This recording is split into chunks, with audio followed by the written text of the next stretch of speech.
जया एकादशी जिसको कि आजा है श्री कृष्ण। दोस्तों, आज के इस वीडियो में मैं आपको जया एकादशी जिसको कि आजा एकादशी भी कहते हैं, इस व्रत की कथा सुनाने जा रही हूँ। जया एकादशी 2023 में इस साल 10 सितंबर को है। तो यदि आप एकादशी का व्रत रहते हैं तो आप यह व्रत 10 सितंबर को रहेंगे। साथ ही साथ इस दिन रवि पुष्प योग भी है, बहुत ही शुभ संयोग है। इस कथा को सुनने से धन की प्राप्ति होती है और साथ ही साथ हमारे सारे पाप नष्ट हो जाते हैं। जो यह कथा सुनता और सुनाता है उसके सारे दुख और दरिद्र दूर हो जाते हैं। तो आप भी इस कथा को ज़्यादा से ज़्यादा शेयर कर इसका लाभ उठाएं। और इसके साथ साथ जो यह कथा सुनता है उसके पाप नष्ट होते हैं और विपत्तियों का भी नाश होता है। यह कथा श्री कृष्ण ने युधिष्ठिर को सुनाई थी। हर साल भाद्रपद माह के कृष्ण पक्ष की एकादशी तिथि को अजा एकादशी का व्रत रखा जाता है। इस दिन भगवान श्री हरि विष्णु के ऋषिकेश स्वरूप की विशेष रूप से पूजा की जाती है।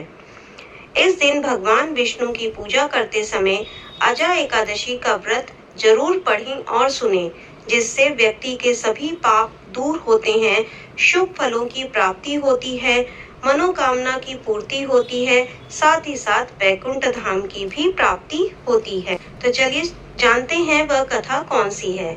पौराणिक कथा के अनुसार ऐसी मान्यता है कि एक बार युधिष्ठिर ने भगवान श्री कृष्ण से भाद्रपद माह के कृष्ण पक्ष की एकादशी के बारे में बताने को कहा। तब भगवान श्री कृष्ण ने कहा कि भाद्रपद कृष्ण एकादशी को अजा एकादशी के नाम से जानते हैं। एक समय की बात है कि हरिश्चंद्र नाम का एक चक्रवर्ती राजा राज्य करता था। किसी कारणवश उसने अपने राज्य को छोड़ दिया और खुद को, अपनी पत्नी और अपने बच्चों को भी बेच दिया। राजा हरिश्चंद्र एक चांडाल के यहाँ काम करता था और मृतकों को वस्त्र लेता था।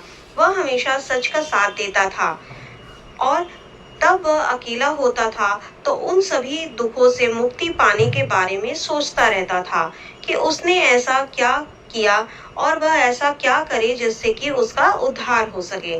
वह लंबे समय तक इस काम में लगा रहता था। एक दिन वह परेशान होकर बैठा था, तभी वहां गौतम ऋषि आ गए। राजा ने ऋषि को प्रणाम किया। उसने गौतम ऋषि को अपने दुखों के बारे में विस्तार से बताया और उनसे उद्धार होने का मार्ग पूछने लगे। तब ऋषि ने कहा कि तुम बहुत भाग्यशाली हो, क्योंकि आज से 7 दिन बाद भाद्रपद माह के कृष्ण पक्ष की एकादशी तिथि है। इस दिन व्रत विधि पूर्वक करो, तुम्हारा कल्याण होगा। इतना कहने के बाद गौतम ऋषि वहां से गायब हो गए। ठीक 7 दिन के बाद राजा ने अजा एकादशी का व्रत रखा और ऋषि के बताए गए नियम के अनुसार उसने भगवान विष्णु का पूजन किया और रात्रि में जागरण भी किया। अगले दिन सुबह पारण करके व्रत को राजा ने पूर्ण किया। तब भगवान विष्णु की कृपा से उसके सभी पाप नष्ट हो गए और उसे सभी दुखों से मुक्ति मिल गई। स्वर्ग से फूलों की वर्षा होने लगी। उसने देखा कि उसका मरा हुआ पुत्र फिर से जीवित हो गया और उसकी पत्नी पहले की तरह रानी के समान प्रतीत होने लगी। इस व्रत के पुण्य प्रभाव से उसे अपना राज्य वापस मिल गया। साथ ही जीवन के आखिरी समय में उसे परिवार के साथ स्वर्ग की प्राप्ति हुई। तो जो भी व्यक्ति इस अजा एकादशी के व्रत को करता है और उसकी कहानी को सुनता और सुनाता है, उसे भी इसी प्रकार स्वर्ग की प्राप्ति होती है, उसके सारे पाप नष्ट हो जाते हैं तथा मनोकामना पूर्ण होती है।